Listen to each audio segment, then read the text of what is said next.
Good evening. I'm Ben Brent. I'm Executive Director of the Florida Historical Society. A lot of new faces here, that's great, and thanks for those of you who are returning as well. This is the statewide headquarters of the Florida Historical Society. We were established in 1856, making us the oldest existing cultural organization in the state of Florida. As I said, this is our statewide headquarters, our Library of Florida History. We have an extensive archive here of thousands of rare and out-of-print books, maps dating back to the 1500s, postcards, photographs, all sorts of genealogical information. A wonderful resource here in Brevard County, but for the whole state as well. We manage the historic Rossiter House Museum and Gardens down in Eau Gallie. So if you haven't been to that, we hope you'll visit that as well. We publish books through the Florida Historical Society Press. We publish nonfiction books, of course, but we also publish novels that have a tie to Florida history to bring in as many people to Florida history and interest as many people in Florida history as we can. We have educational outreach throughout the state. You were just listening to our public radio program, Florida Frontiers, the weekly radio magazine of the Florida Historical Society that airs on public radio stations all over the state. We do have partnerships with people all over the state. We are the Statewide Historical Society, but we're not funded by the state. We depend on membership support, and as well as we have some nice grants from private foundations, but it's really membership of individuals that is the core of what keeps us going. And so I would like to invite you to become a member.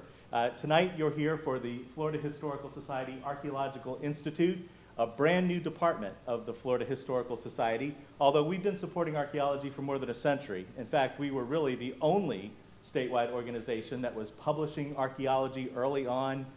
We helped develop the position of state archaeologist and just on and on, a very long history associated with FHS supporting archaeology. And so this is the latest step for the Florida Historical Society to have our FHSAI, our Archaeological Institute. We're very happy to have Dr. Rachel Wentz as director of our institute. But if you become a member of the Florida Historical Society, you'll be supporting all of these activities that I've been mentioning briefly here.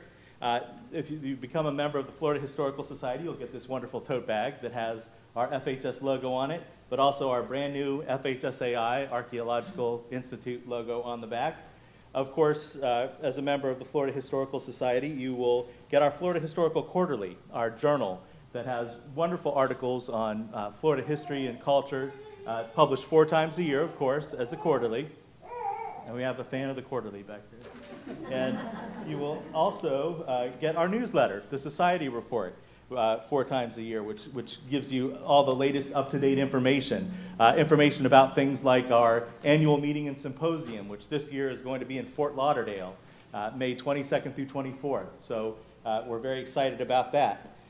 You'll also get, as a member of the Florida Historical Society, this classic book, A History of Florida by Tabo and Marina. This is a $40 book by itself. That with our quarterly and everything, you'll be making money by becoming a member of the Florida Historical Society. Especially this evening, because we were very excited. It came a little bit early. Some of you have been hearing me talk about this, but Rachel Wentz, our director of the FHSAI, has several books on archaeology that are very popular, and brand new, hot off the presses, literally delivered this afternoon, is the brand new book, Searching Sand and Surf, The Origins of Archaeology in Florida. It is the first official publication of the Florida Historical Society Archaeological Institute. Has the logo right on the back there. Some wonderful endorsements from some of the greatest archaeologists in the state. This covers a century, really, of archaeology and the intersection of history and archaeology. It's an edited volume that Dr. Wentz edited. It's articles from the Florida Historical Quarterly over the past century, looking at archaeology, and it's a fascinating book. It's not even for sale yet. It won't be for sale until next Friday when we have the book party. However, if you become a member of the Florida Historical Society this evening, we will give you a preview copy along with all that other great stuff. But if you become a member this evening, you will be the first to have a copy, a brand new, fresh copy of Searching Sand and Surf, The Origins of Archaeology in Florida. So if that's not incentive enough, I don't know what is. So and of course, the most important thing in all seriousness is that you will be supporting history and archaeology throughout the state of Florida and preserving this cultural legacy long into the future. And there's also different levels, as you've seen there on the brochure. We're encouraging you to become not just a member of the society, but also contribute at a larger level if you can. That would be much appreciated as well. And there's several suggested levels on that flyer, and you'll get the book too. So also, one last thing, you notice on your chair that there is an evaluation form. Those evaluation forms help us collect a lot of interesting data, helps us get grants to keep great programming like this coming to you. So if you will take just a minute, it just takes a minute to fill it out and answer those questions, it would be a big help to us. So please do that. So without further ado, I hope we'll see you after the talk to become a member of the Florida Historical Society. But let me introduce to you the director of the Florida Historical Society Archaeological Institute, Dr. Rachel Wenz.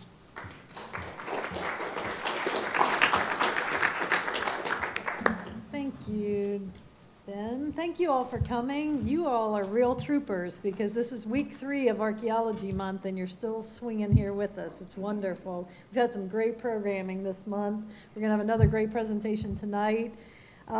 Before I introduce Dr. Weisman, I just wanted to make a few announcements. First of all, thank you again for your generous donations last week. It really enables us to bring people in from out of town and support all the things we're doing here, buying food and beverage. So thank you so much. And we'll have some really nice goodies next week for our party too. I also wanted to mention we have a wonderful partner organization, and if you've never been here, you really need to go check it out. It's Sam's House over at Pine Island. It's an incredible historic site. It's got a prehistoric component to it. There's been human habitation on that property for thousands of years, and now they have a wonderful education center. They put on wonderful programs. These are actually up front in the front lobby. But Elaine Williams, who is one of our troopers here, a trained archaeologist, she's going to be giving a talk tomorrow at 1 o'clock? Yes. Yes, on prehistoric peoples of eastern South Florida. Yes, I got that right, eastern Florida. And it's over on Merritt Island, on North Merritt Island, right off of Courtenay. Yeah, North Tropical Trail. North Tropical Trail. And the programming is free. They have a wonderful staff there. So if you're out and about at 1 o'clock tomorrow, go by and listen to Elaine's talk and check out their site. They have a nature trail that takes you back in time through Florida. So it's really wonderful. For those of you who do Facebook, if you haven't already gone onto our site and liked it, please do, because we really try to give you a steady influx of educational material and interesting aspects of not only history, but the history of archaeology in Florida. So please go on and give us a like. I want to thank Nancy again for bringing brownies this week. So if you haven't grabbed one, grab one on the way out. And of course, next week we're going to be concluding Archaeology Month with our book party that Ben just mentioned. We're going to be premiering the new book. This book is very exciting because it's such an important compilation of some of the founding fathers of archaeology in Florida. These articles go all the way back to 1908. The introduction was written by Dr. Kathy Deegan, who's done substantial and incredible work up in St. Augustine. She's one of our preeminent historical archaeologists in the state. And it's just a really fascinating tour through the history of archaeology. So we're really excited about the book. It's a beautiful cover. Chris Bromarkle, Ben's wife, designed the beautiful cover. And of course, our regular crew at FHS Press put a really beautiful book together. So come out for the party next week and we'll have a lot of fun. So I'm going to go ahead and introduce our speaker. We're very fortunate to have Dr. Brent Weisman come all the way over from Tampa. He's a professor of anthropology at the University of South Florida.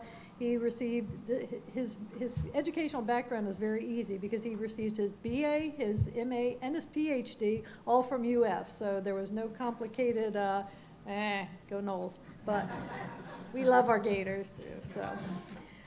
When I asked him to just describe what type of archaeologist he was, because when I read through his CV and his body of work, it's really, he has done just a vast array of archaeological investigations, and he described himself as an old-fashioned archaeologist. So it's nice to have those around, those that are well-versed in all different aspects of archaeology. But one of the main focus or foci that he has concentrated on throughout his career is public archaeology and bringing this information and the exciting work that archaeologists do to the public and educating them. And that work continues outside of his duties at University of South Florida. He's also the president of the Alliance for Weeden Island Archaeological Research and Education. And if any of you are not familiar with Weeden Island, it's one of our most important archaeological sites. It's had extensive archaeological research done all the way back into the early 1900s. In fact, one of the first public archaeology programs was actually instituted there through the Smithsonian. So it's a very important site. In fact, there's a chapter in our new book about the Weeden Island site and its very complex history. So Dr. Weisman has been a real big part of that, of bringing the message to the public, and we're very fortunate. He's going to kind of focus on a really interesting part of Florida history, territorial Florida. So he'll be presenting historical archaeology of Florida's recent past. And let me introduce Dr. Brent Weisman.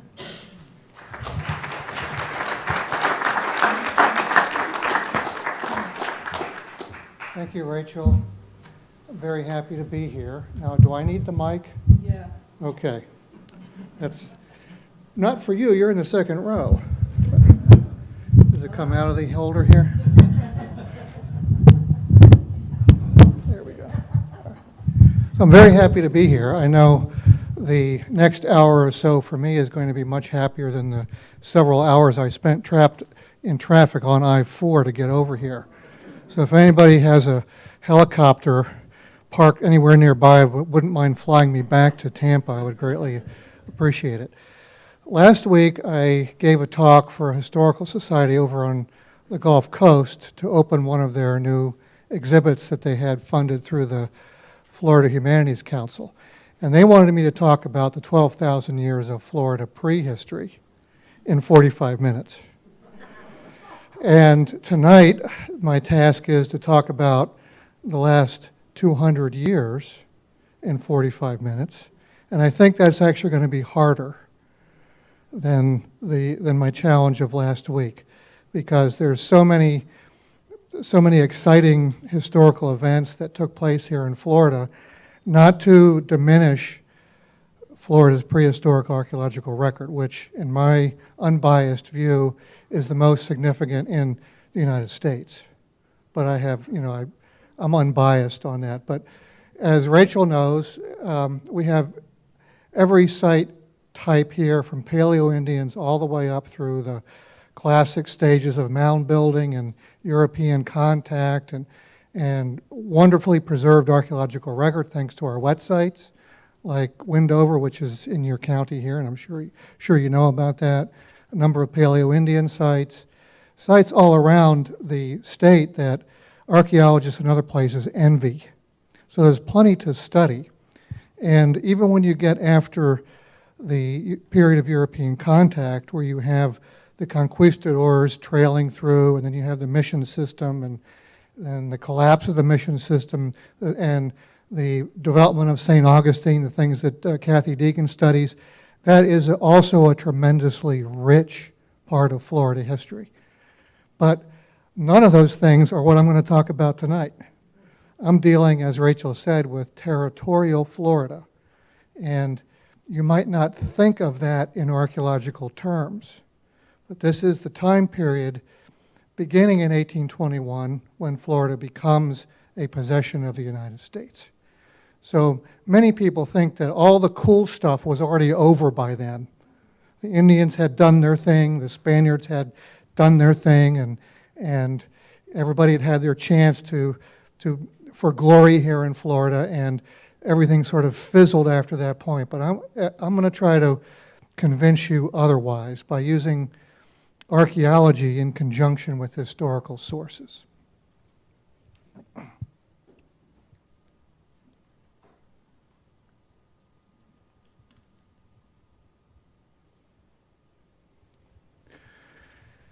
I'm dealing tonight with the archaeology of the recent past, the time period when most people don't think that archaeology has anything to say, anything to tell us.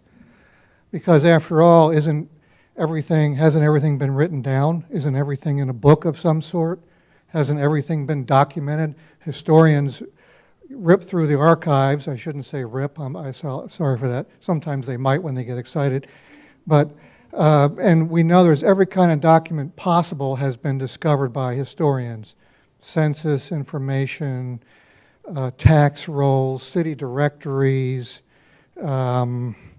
real estate information, the most mundane kinds of governmental record keeping you can imagine has been used by some historian to build a historical narrative from. So what possibly could archaeology contribute? I do feel a little self-conscious in trying to justify archaeology of the recent past, given all of the wonderful things that are out there in Florida's prehistoric past. But archaeology has its own story to tell. It brings its own narrative to the historical story. It focuses on what people do, not what they say. What people do, not what is written about them by others. What people break, throw away, leave behind, abandon, the small things that everybody finds necessary in their daily lives that get left behind and forgotten about. It's the archaeologist's task to look at all these little things and to put them back together and to flesh them out and put them back on the people that once used them to build a historical narrative. People then, as now, as we all do, use material culture, use objects, use things in our daily life to bring meaning to our lives, to identify who we are, to connect with other people, to signify our status or our prestige, to tell other people who we are, where we've come from. We buy certain things because we feel that those things are expressions of our own interior motivations or our personality. We also structure space in the same way, not only artifacts, not only objects that you see in museum cases, but also spatial organization, the way we build our neighborhoods, the way we build our cities, the way we build our roads, the way we lay out our parks, the way we change and landscape our environment is another way in which we create the human footprint on the landscape. And archaeologists study that as well. Not only little artifacts that are thrown away and buried in the dirt, but big artifacts like the way people have built their towns and their cities and their roads. And archaeology gives everybody a voice. Historians will be the first to tell us that there are lots of people who don't make the history books. They get left out of the history books. And historians are getting much better at finding those lost voices, looking in the dusty corners of archives and libraries. But lots of people that make the world go round, lots of ordinary people who live their daily lives doing the work that supports the rest of us, putting food on the table, doing their jobs in factories and so forth, sort of live and die anonymously and never make the history books. And so what archaeology tries to do is to find those objects that those anonymous people once owned and used and valued, and use those objects to bring those people back to life and give them a voice in history. The kinds of things that archaeologists looking at the recent past study. We look at how capitalism transforms society. We look at the struggles for human and civil rights. We feel that human rights and civil rights are a fundamental feature. The struggle for those is a fundamental feature of the modern world. And some of those struggles are coming out of the capitalist process. Some of those are coming out of the emerging democratic global process. But they do leave a physical trace behind in artifacts and landscapes. We look at race, ethnicity, and identity. and we look at global connections. One thing that we all will agree on is today's world is a global world.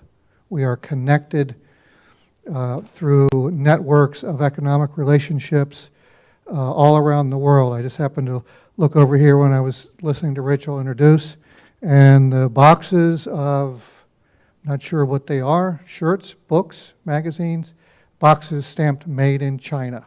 So here they are, right here in the Florida Historical Society Center, have come to us all the way from China. So you look at the tags on your clothes tonight when you get home, and you'll see that most of your clothes have come from some other country. You've purchased them and are wearing them without giving it a second thought.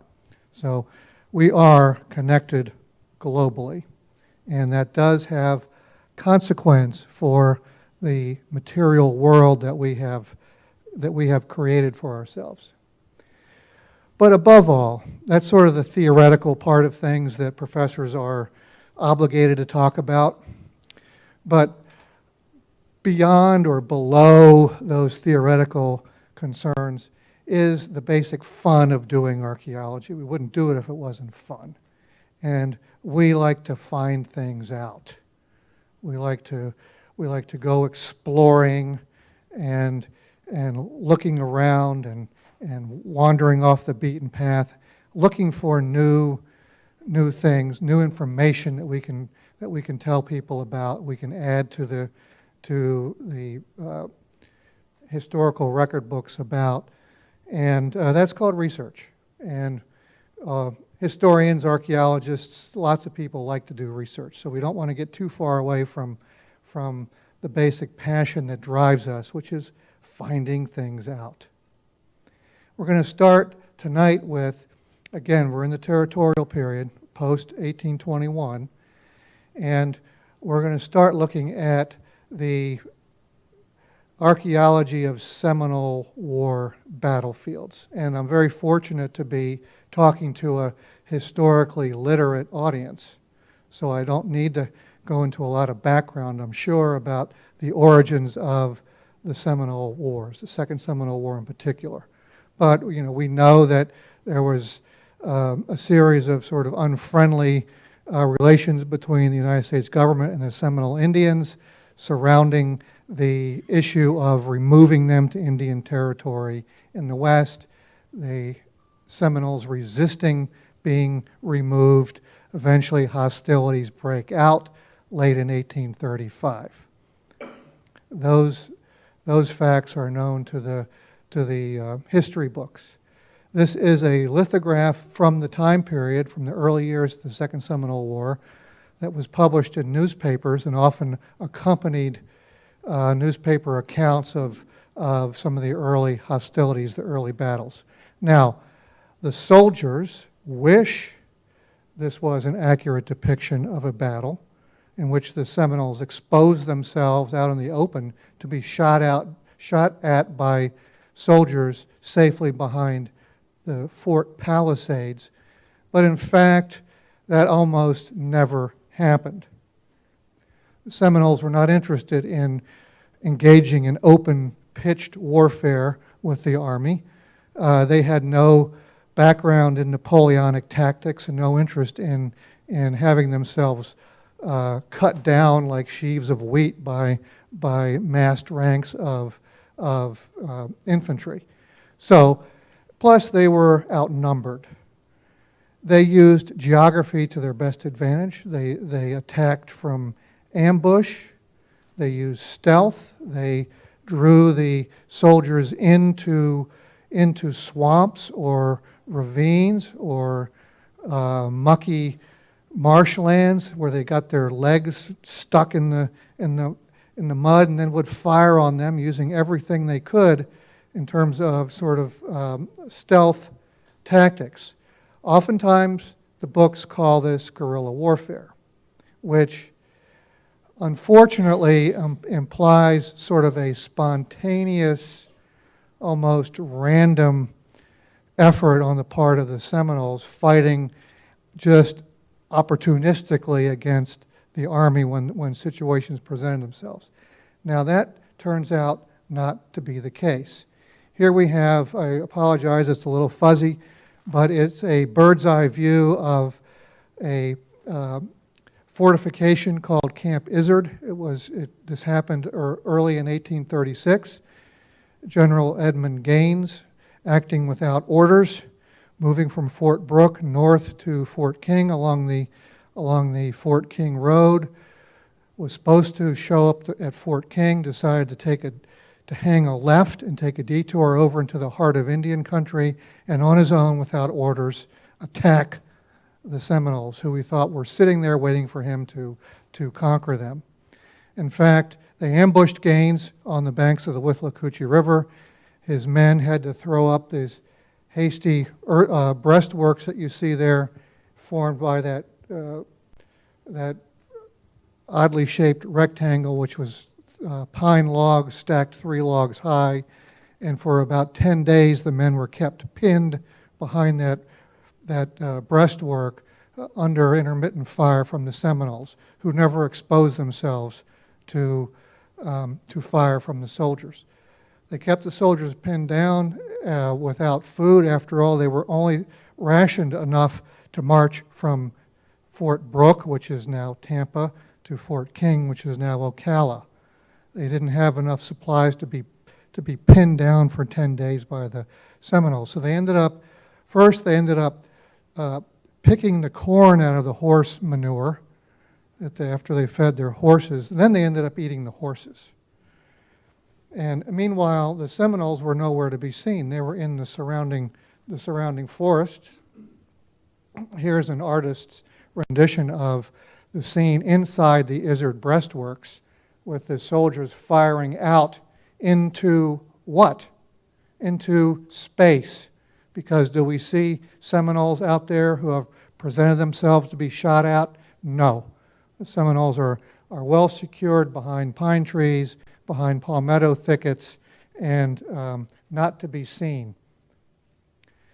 In the late 90s, through the sponsorship of the Seminole War's Historic Foundation and the Gulf Archaeological Research Institute, there was an archaeological project that set out to find that breastwork. And it was successful using metal detectors and very close interval sampling with shovel testing. We were able to find that breastwork, which was kind of remarkable since these were not posts planted in the ground, but logs laid down flat and just crisscrossed on their corners like this. But we found lots of spent lead shot around the perimeter of the breastwork where the balls had hit the logs and fallen to the ground. But even more importantly, even more significantly for my talk tonight, filling in a blank in history, we found some of the firing positions where the Seminoles had stationed themselves behind trees. And there we found lots of dropped shot where they had dropped the lead balls as they were loading their muskets, and also spent shot where the soldiers firing at them, the balls had flattened against the pine trees. We reasoned by looking at the quantities of the shot, the lead shot and the drop shot, that those were battle positions that were manned over long periods of time by warriors coming up and spelling off the warrior who was there firing at the fort. So this showed a tactical stability, a tactical plan where the Indians were bringing in basically reinforcements and putting them into those same battle positions, which shows a real coordination of their effort. And we know from reading a military diary, when they interviewed a captured Seminole about the battle, he more or less confirmed that archaeological discovery, and also said that the women during this battle were behind the lines loading up the shot pouches for the warriors to just continually take to the front of their firing positions. Now, Finding a military button. This is a greatcoat button worn by one of the soldiers in the Second Seminole War. It dates to that time period. Finding a military button in a fort location is no big deal. There are hundreds and hundreds of those buttons that have been found over the years. But finding a military button in a Seminole village is a little unusual. During this project, we also found some village sites where the Seminoles were living during the time they were fighting the Army.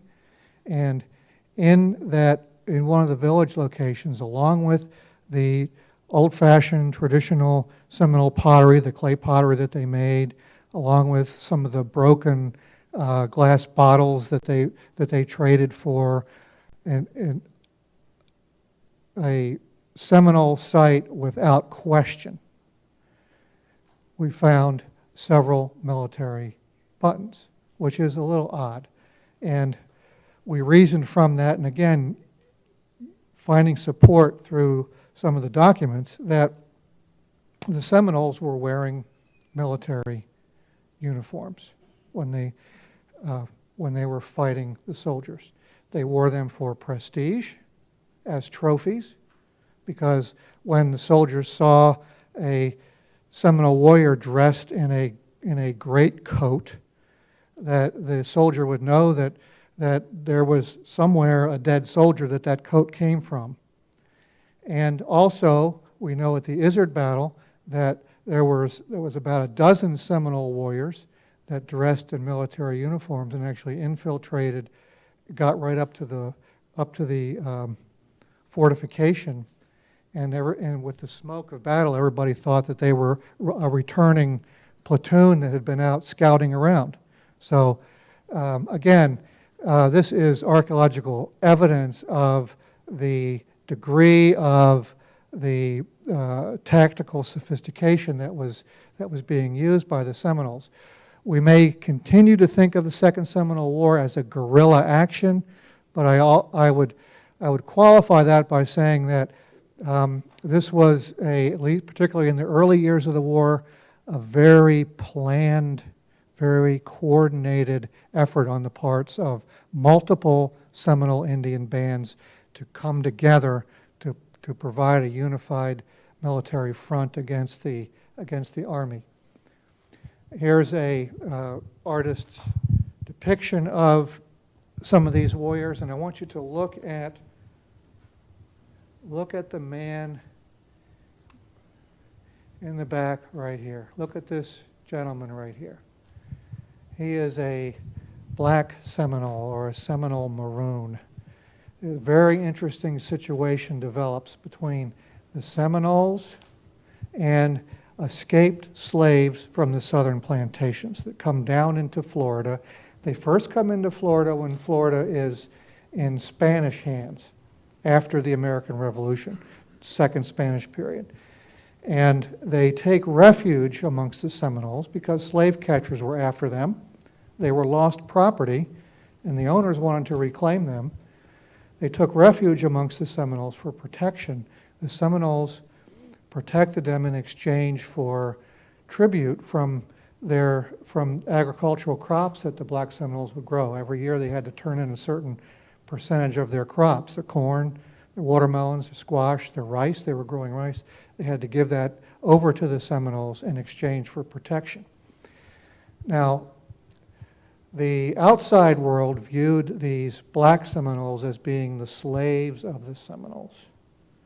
And the Seminoles themselves, when they were threatened with removal to Indian Territory, were told that the black Seminoles would have to be returned to their original owners, which upset the Seminoles extremely because they weren't going to get compensated for that loss.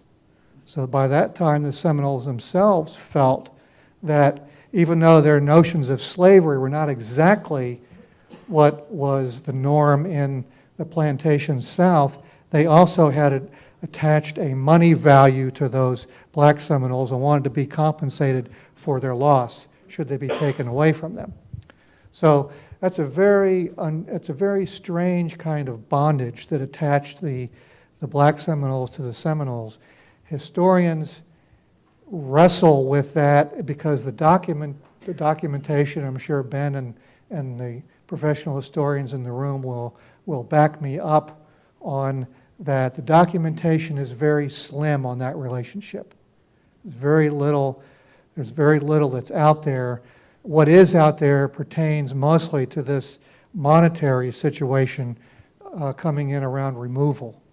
So what is interesting then, and another interesting part, is that the Black Seminoles lived in their own villages. They were not kept under daily sort of lock and key like slaves would be on the southern plantations. They lived in their own villages, and usually those villages were inside a circle of Seminole villages, so the Seminoles would protect them from outsiders coming in. So they grew their own crops, they made their own living, they had their own families, they had their own ways of social organization. They basically on a daily basis lived by themselves. Here's one of the most famous of them, Abraham. This is the burning of Abraham's town called Palaklakaha, which was done by General Eustis on his sweep coming down from St. Augustine through Volusia and going, moving to the west eventually to go down to Fort Brooke. He came across Palaklakaha and burned it. This was Abraham's village. Abraham knew Eustis was coming and had abandoned the town before they got there. But we found this town years later, Palaklakaha, using archaeological survey techniques, and my colleague Terry Wyke from the University of South Carolina excavated it as for his doctoral dissertation at the University of Florida. And interesting thing is he found at the Black Seminole village Seminole Indian pottery. So that gives us another sort of curious thing to be wondering about. Like the button at the Seminole village, if we have Seminole Indian pottery at a Black Seminole village, to an archaeologist trained in anthropology, that tells us that there would most likely be Seminole women at the Black Seminole village. And if you have Seminole women at the Black Seminole village, what were they doing there? They, in my opinion, it's not unreasonable to think that they were marrying in to the Seminoles, that some of the Seminole men had, some of the Black Seminole men had Seminole Indian wives who brought with them their traditional Seminole pottery.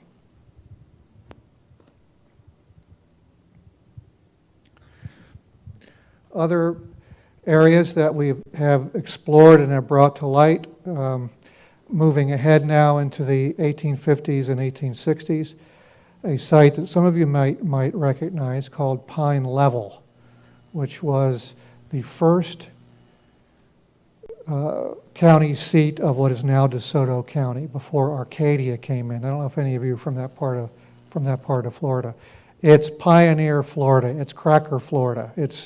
It's Cowboys and Citrus Grove, Florida, way out in the middle of nowhere. And this town was very prominent in the 1850s and 1860s. It published newspapers, there was a bank, there was a jail, there was a courthouse, there was a main street with businesses, there was an undertaker, there was a upper class and a middle class, and when Arcadia got the railroad, the same old story that happens everywhere, Pine Level sinks into oblivion, and today there are no standing structures that mark the old site of Pine Level. The DeSoto County Historical Society became very interested in finding this site, and we went out there using archaeological survey techniques, and you can see these are all orange trees in the orange groves, and we did surface collection, surface survey. These are the kind of maps that archaeologists like to make, where we have overlays of old plat maps on top of a modern aerial here, and then we put little dots where we find things, make them all colorful. So the red dots and the blue dots indicate different kinds of artifacts that we found, but we were able basically to find the old town of Pine Level, and the local residents over there in DeSoto County were very excited about that.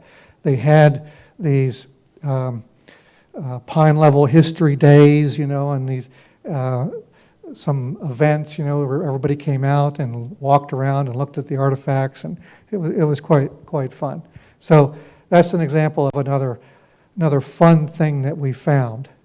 The military button, the potsherds at Palaklakaha, and the old town of Pine Level.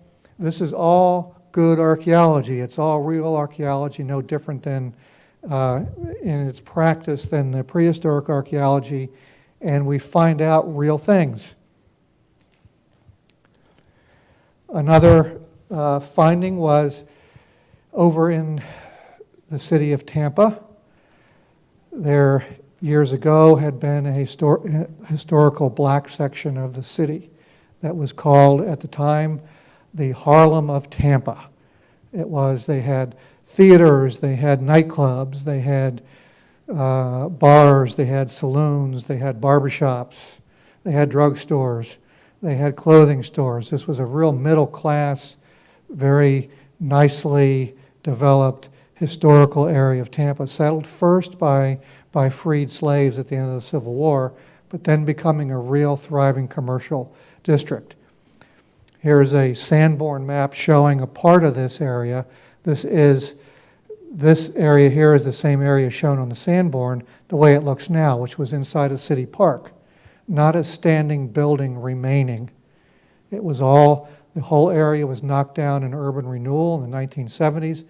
And when the interstates, if anybody has had the misfortune of driving through Tampa, coming in from I-4, going west, where I-4 joins Interstate 275, that monstrosity of overpasses and so forth, you're basically driving right over top of this neighborhood. So the interstates destroyed what was left after urban renewal knocked everything down.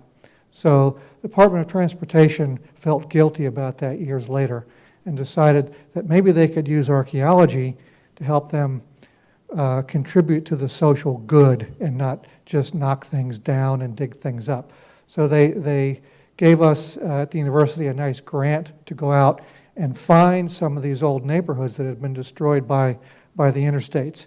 And so we did work in this area. We actually found enough to almost reconstruct that entire city block. Here you see in the corner some bricks of the foundation of the saloon that was located right there. She's standing right in that location right there. And we found all kinds of liquor bottles that had been tossed underneath the building. And when we identified the bottles and found out what they contained and where they were made, we found out that most of them were not local. So the African American consumers at that time were able to purchase alcohol that was being produced and bottled in many different locations in the United States and even in Europe. A couple of whiskeys from Ireland and beers from England. So they were, this was evidence of their relative wealth at the time. Now it's completely forgotten about and obliterated.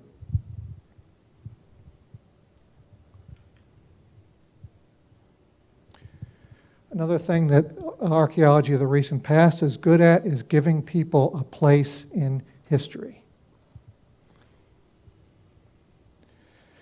This is another scene from downtown Tampa, and in the early 80s, when the city of Tampa was building a parking garage downtown, the construction crew dug into some skeletal remains, similar to the Windover experience where the guy with the backhoe digs in and finds a skull, right? Same thing happened in downtown Tampa.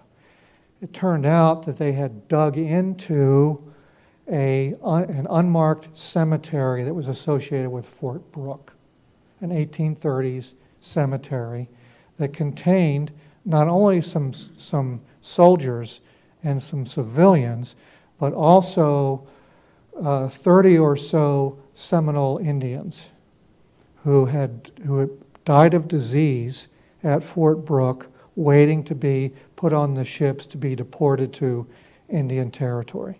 And they were buried in unmarked graves. This is if you've seen, probably you can look back here after the program at some of these lithographs on the wall of the Seminoles here. You will see that they're wearing beaded garters around their legs. And oftentimes those are in sort of a diamondback snake pattern. That was a very traditional decorative motif. And there you see the beads of that garter very nicely exposed through really well done archaeological work. Of course, the fabric itself has long deteriorated in these soil conditions, but we can see each of the beads that had been sewed on there as embroidery beads to make that garter, that man's garter. Now, the discovery of those Seminole burials is eventually what led to the establishment of the Seminole Hard Rock Cafe and Hotel in Tampa. If anybody's been over there, it's a big enterprise now. So the Seminoles were able to get reservation status for a piece of property that they purchased based on the historical credibility that these burials gave to that area as being some place that they had previously lived in and died in.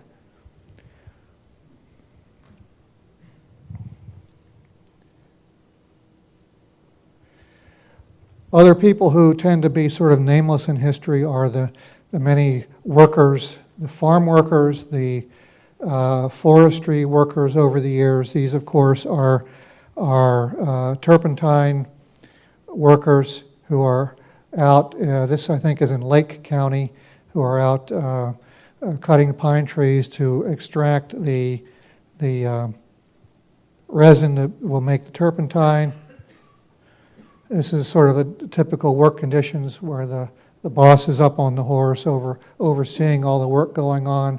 We have these nice photographs. These are from the Florida Memory Collection, which is a good thing to promote when you have a chance to promote that, because it's a fantastic resource for anybody interested in Florida history. The Florida Memory Collection, all these photographs online that can be used for research purposes. So we have these photographs. We kind of know what kind of work they did, but what we don't really know is how they lived or where they lived. So we've done some archaeological research projects looking for the turpentine camps, the places where the workers and their families lived. This doesn't show up very well for you, but for an archaeologist reading this, they would immediately recognize that all those little dots are places on the ground where archaeologists have found artifacts doing their surface search and their shovel testing. So, and you can see they're labeled down there: ceramic tableware, stoneware, crock, food jars and bottles, alcohol bottles, iron kettles and pots, food bone, medicinal bottle, tobacco can, shotgun shell, etc. So each of those artifacts has been very carefully mapped in at a location of one of these turpentine camps. Not where they worked, not where they were photographed, but where they lived. These are some of the artifacts that came from that site, just showing the different kinds of ceramics, different kinds of pottery they had on their table, what they used in their daily lives. Many people, no matter what their economic condition, no matter what their status, they aspire to have the finest things that they can purchase. And that's one thing that archaeology tells us, is that people like to make themselves feel better by buying things, by consuming the same things that everybody else is consuming. Particularly people that are stuck in the lower classes or the working classes and get taken advantage of, get very low pay for their work, have low status. You might think intuitively that they're also then going to be buying and using cheap or makeshift kinds of products, but that's not what the archaeological record tells us. It tells us that what the archaeological record tells us is that they want to participate in society as fully as anybody else. And what little money they have, they're going to spend it on buying things that make them feel like they are a part of mainstream society. Telling the rest of the story. Here we're now moving down to Indian Key, which is in the Florida Keys. It's a state historic site.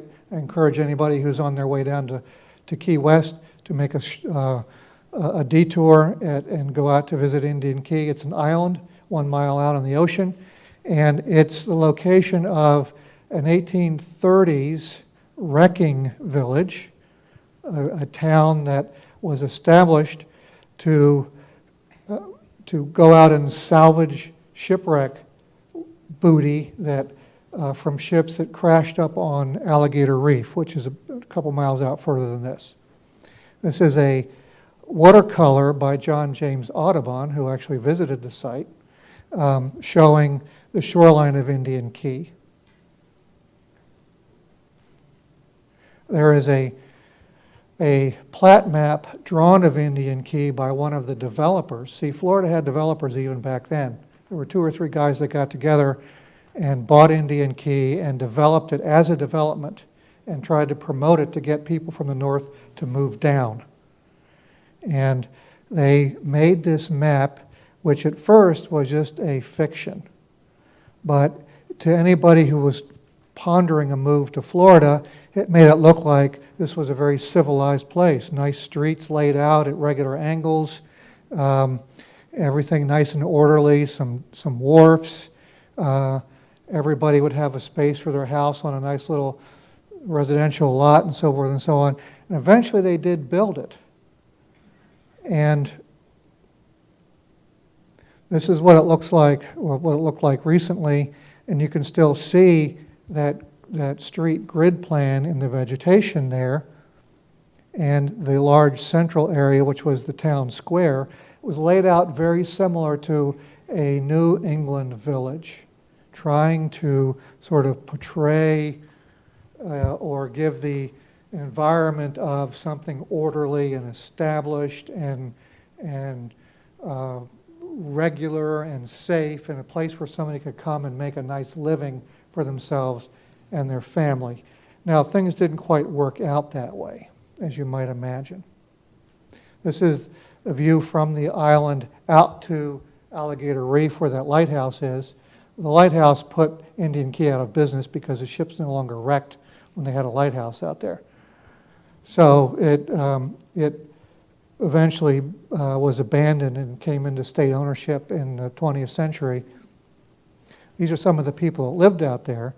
And it's most famous for an event that took place in 1840 when some Seminole Indians, this is 1840 is during the Second Seminole War, Seminole Indians and Spanish Indians and some other sort of outlaw people got together and went out to Indian Key in the middle of the night by boat and burned the town down.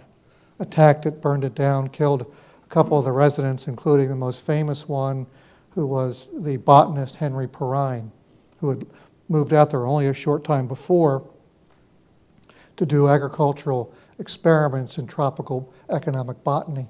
He was killed during this attack on Indian Key in 1840. That is sort of the historical moment that establishes Indian Key in the history books. And when the Park Service gives tours of Indian Key and when they promote Indian Key, and in the Indian Key brochures, that's the event they talk about. The Jacob Houseman and his town, and Henry Perrine's death at the hands of the attacking Indians.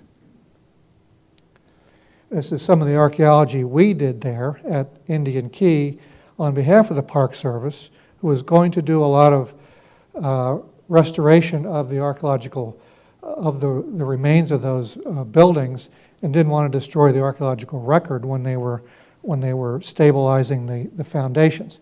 So probably doesn't mean a lot to you looking at it there, but it shows, again, like we saw in the earlier photographs, the ways in which archaeologists carefully map every little thing they find in the ground, map its location, and that what we just saw came from this area right here, these stone foundations that still exist on the island, that are coral blocks that were quarried out of the island itself and cut into blocks and laid up to make the foundations. These are Houseman era or 1840 vintage foundations that were standing when the Indians attacked. Some more ruins here. But what we found, the archaeology is, it tells its own story. It doesn't always tell the story we want it to tell. It can be kind of ornery. It can be kind of contrary. So what we found doing an archaeological project of the entire island, every building there, and all the debris around the buildings, was that most of the artifacts actually came from the occupation of the island after the raid, when the Navy set up a base there during the latter part of the Second Seminole War, set up a hospital there, and basically garrisoned the island, rebuilt some of the buildings, built new cisterns to capture water for the men, built a hospital to put sick sailors in, and many of the artifacts relate to the military occupation, not to the Houseman, the 1840s vintage earlier and earlier occupation. So we argued with the Park Service that a real full interpretation of this site should include everything that happened at the island, not just the Houseman period, not just the Indian attack, but all the ways in which the island was used after that, as everybody who came subsequently rebuilt on those same foundations. We found that in these kind of island environments where resources are very scarce, people recycle everything. So everybody who came to the island after that rebuilt on those same foundations, and those are the artifacts we were finding. And a lot of those people were not written about in the history books. After the Navy left, there was a fishing community that came there and lived, and they made their living from going out and fishing the reefs.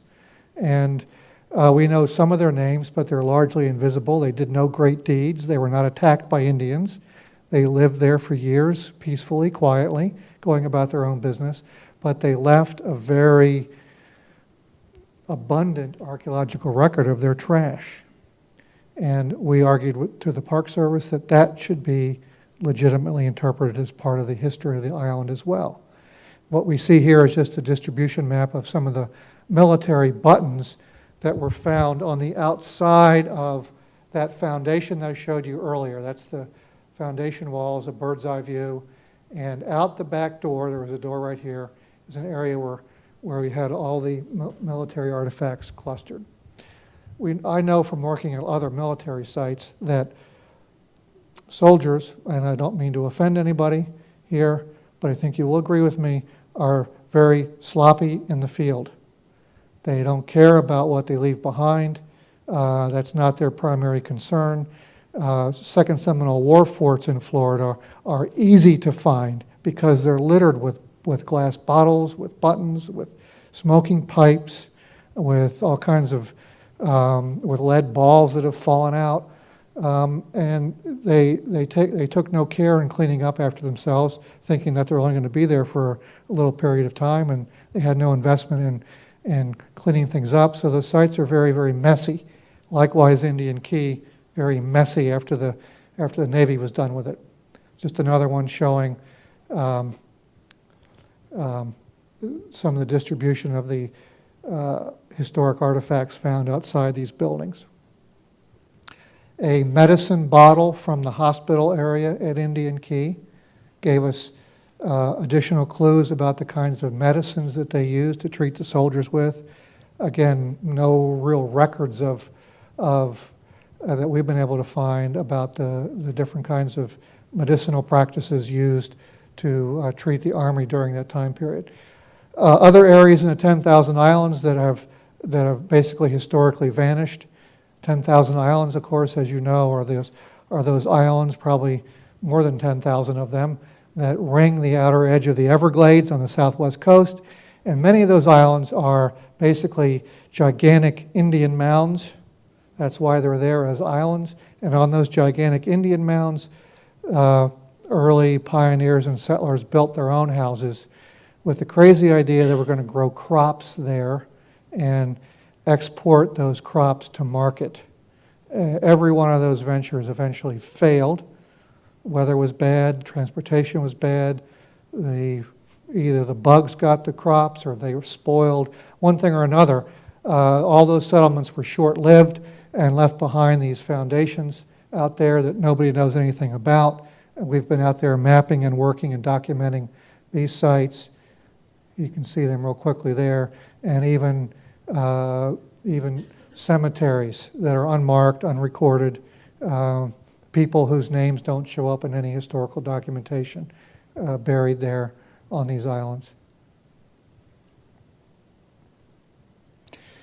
In Small Things Forgotten, the archaeologist James Dietz, who was a very important historical archaeologist, coined this phrase. He took it from the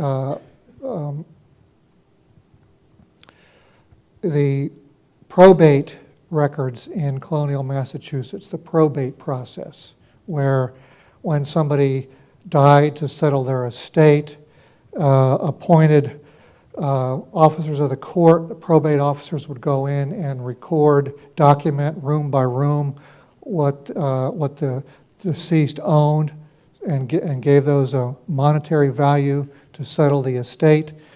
And they will always say, okay, here's a 4-drawer dresser, a closet, a spittoon, a musket.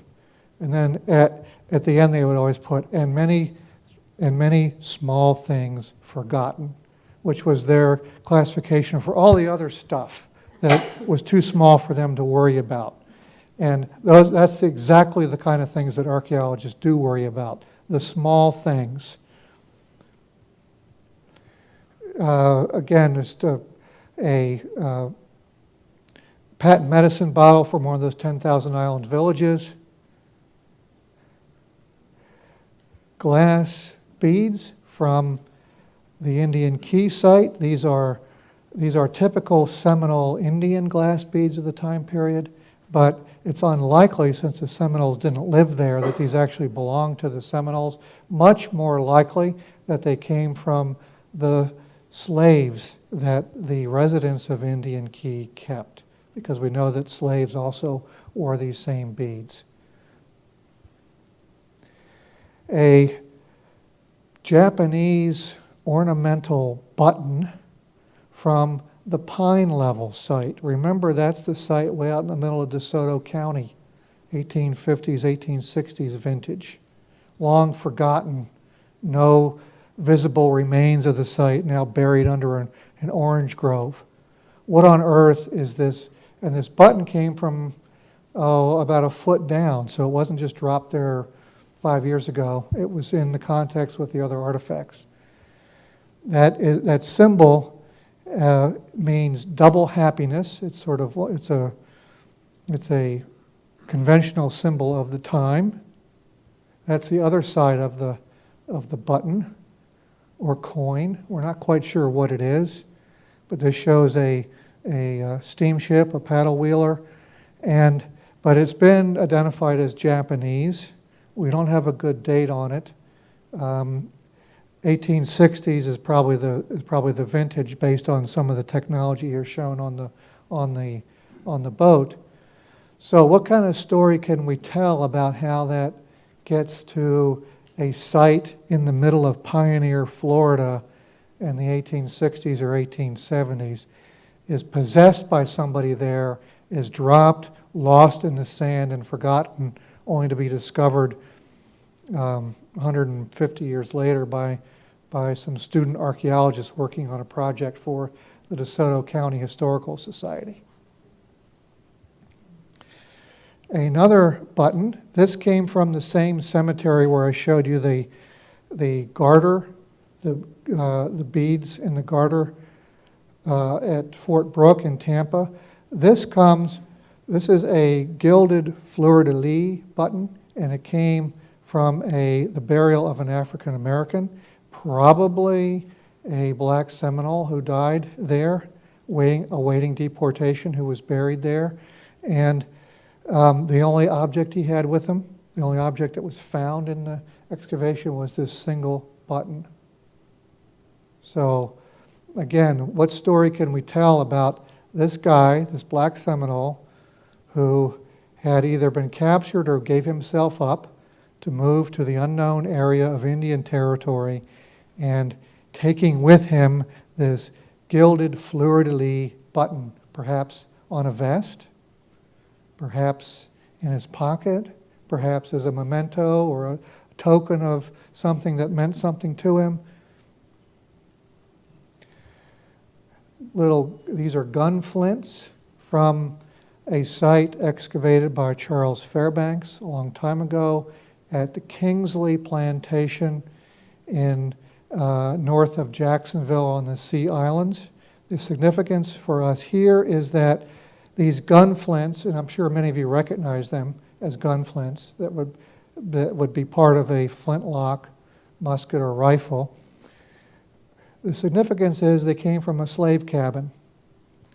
So when Fairbanks excavated these back in the late 1960s, the common thinking at the time was that slaves weren't allowed to have guns because they obviously would pose a threat to their owners, to their masters, if they're walking around armed. But Fairbanks found gun flints, and not only that, he found lead shot as well. He found pencils, he found all kinds of things in the debris of the slave cabins that indicated to him that slave life was not as simple or as depauperate, perhaps, as had been conventionally depicted. And has come to light since through subsequent historical work that slaves were, in fact, at times allowed to have weapons to go out and hunt with for themselves and for the master. So it's explainable and legitimate that they had gun flints. But what led to that whole chain of historical research was the archaeological discovery of gun flints in a place that they shouldn't have been, a place that they weren't expected to be, in the debris of a slave cabin. Connecting the present and the past. Modern archaeology of the modern world is very good at doing this. Here is back to the urban site in Tampa that was destroyed by the interstate. Excavations there taking place in a city. We don't think of Florida as having cities like the rest of the country, but in fact we do have urban environments where cities have histories. And this neighborhood was at the time, there were housing projects all around it where we were excavating, and we became a big hit with all the kids in the neighborhood who every day would come out to try to figure out what we were finding. We even enlisted the kids in the project eventually just to sort of keep control of them, and if they were very, very well behaved, we gave them certificates at the end of the day. Ybor City. Oh, this is, we're back to Central Avenue where I was talking about the Harlem of the South. This is one of the movie theaters on the main street there in Central Avenue. You will not see this or any other building that it was in existence at this time in the present city of Tampa. They've all been demolished. Here's the location of the archaeological project was right here in this area. This is the interstate area right here. Here's the project. That building I just showed you was located right about here. These are all the housing projects all around it. Buffalo Soldiers came through Tampa in 1898. You might know about the Buffalo Soldiers. You might not realize they were here in Florida. These were, at the time, they were described as colored troops. These were black units. And we had, coming into Florida in 1898, we had the 9th and 10th Cavalry and the 24th and 25th Infantries coming in from hard duty out west fighting Indians to be sent to Cuba for the Spanish-American War. They came into Tampa to leave with Teddy Roosevelt and the Rough Riders. They go to Cuba, distinguish themselves, win a couple of medals of honor in combat down there. After, however, striking fear in the hearts of every Southerner, every Southern city they passed through on the way to Tampa coming from the west. Because here we had armed, uniformed black men coming in, going through the heart of Jim Crow South, the Jim Crow South. So the newspapers of the day would say, colored troops 2 days away, colored troops a day away, colored troops coming, colored troops here. Basically, put the women and children under lock and key till they leave. And so they came to Tampa. They camped and trained and drilled in Tampa in neighborhoods that are now sort of gentrified areas of the city that at the time had no houses on them. This is a photograph of one of the campgrounds. This is of the 24th Infantry right here. A map of the period that we used to help find these locations. And we did archaeological work in the neighborhood to identify the Buffalo Soldier campsites. We found lots of trash, lots of junk, lots of metal, lots of glass, maybe a handful of artifacts that were possibly attributable to the Buffalo Soldiers. But that didn't matter to the local community, who took this as a huge point of pride and of community heritage that at one time the Buffalo Soldiers had camped there in their neighborhood. So the archaeology was more or less just a theater piece to sort of dramatize history. You know, you can read it in the history books, but when you see it in action by archaeologists doing their thing, shoveling, walking around, screening, putting things in bags, it brings a whole different dimension to history that you don't get out of a book. People can get really excited about that. And this project really got the neighborhood very excited. There was a church on the corner here, on the corner of the property where we were looking for the campsites. That was a mixed congregation. It was a congregation that had fused of two churches that were struggling on their own. There was a white congregation and a black congregation, and they had joined together about 5 years before our project. They found the Buffalo Soldier project sort of a perfect metaphor for their experience, and they really got behind this project and helped fund the historical marker that you see there, which, to my knowledge, is the only historical marker to the Buffalo Soldiers east of the Mississippi River. That's right here in Florida. Ybor City, you all are familiar with that if you've been to Tampa.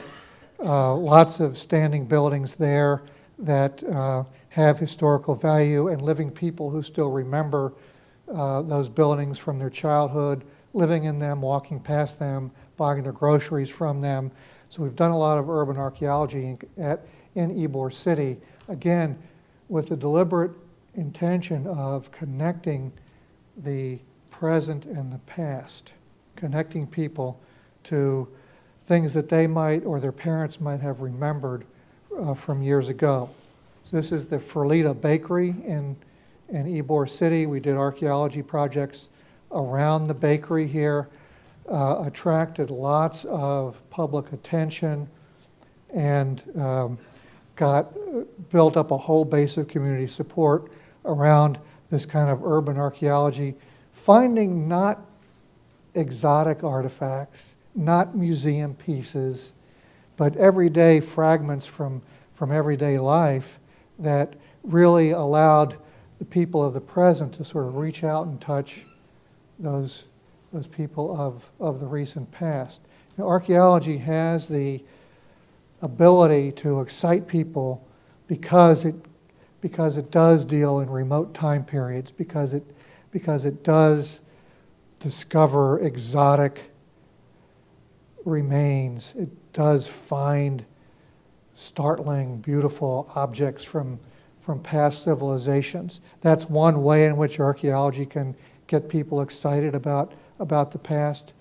But another way, and a way that I hope becomes the norm in Florida archaeology, is connecting people to the past by bringing them to the edge of memory, to recent history that is just fading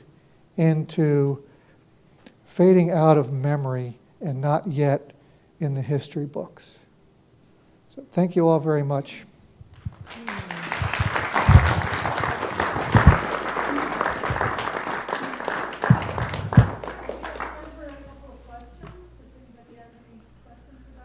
See, I don't know anything else.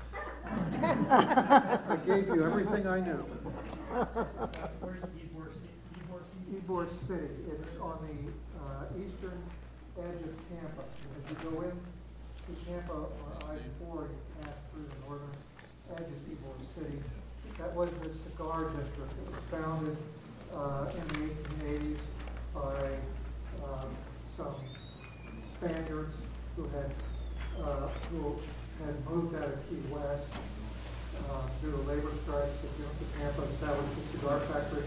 They did all the hand rolling and it was a very thriving city, very ethnic, had Italians, it had Spanish population from two different areas of Spain, had Italians, it had Germans who did the lithography on the cigar boxes, and each of those different ethnic populations had their own social clubs that they defined memberships in, and those memberships in the social clubs basically paid their health, all their health benefits were done not through an insurance company, but through that social club. You could get your burial plot through the membership of the club. There was education for the kids before they were public school. So those social clubs were really the hub of the community. Very different than the way they live today.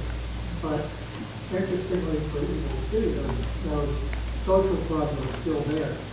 People still attach themselves from those clubs, and they're huge monuments to this era of gigantic buildings and very well maintained still today. Yes. Good question.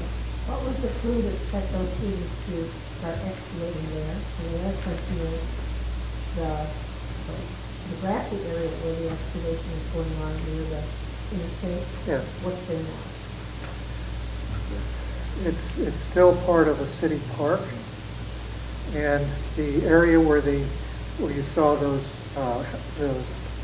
housing projects, those housing projects have now been knocked down, and there's a new project that's come in there to build sort of affordable housing at different levels. It's a new approach to sort of subsidized housing than the old housing project approach, and there's going to be a history museum established there, which I'm excited about because they're going to take all the artifacts we found and both curate them and put them on exhibit.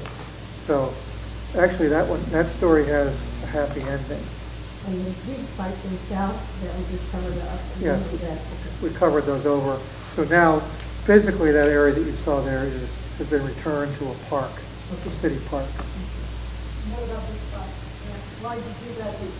Well, it's available, and in historical archaeology, you learn to look for places when you have standing buildings outside doors or windows because people tend to throw things, out, sweep them out or throw them out the window. So that's where you tend to get loads of artifacts. So that's what this is positioned outside of a window on the side of the photographer is. And so we pick those areas because we want to find things. Yes. don't know if this is old limestone or not, but I always heard that the black Seminoles in particular had introduced drum signals to the Indians Yeah. that were there, as opposed to northern Indians who did it with smoke signals. Yeah. Is that somewhat true? It's an interesting story. I've heard it. Can't verify it. It makes a certain amount of sense. It makes a certain amount of sense. I can't find anything that actually substantiates it though. But they did, the Black Seminoles were growing rice, and the Seminoles weren't growing rice before that. And that was because of their experience on rice plantations in South Carolina. They brought that down with them and knew how to grow rice, both wet rice and upland rice. It doesn't require water. They use both of those techniques to grow rice, and we're very good at it. Well, I'm sure Dr. Weissman will stay after if we have some more questions. And in appreciation, we are going to get him. Oh, all right. Come back next week or become a member tonight. And we hope to see you next Friday night at 7 o'clock for the big book premiere. But thank you so much, you're Dr. welcome. Weissman. I enjoyed it. Thank you all. Really appreciate Thank it. you. Very interesting. He was wonderful. He really was. Very interesting.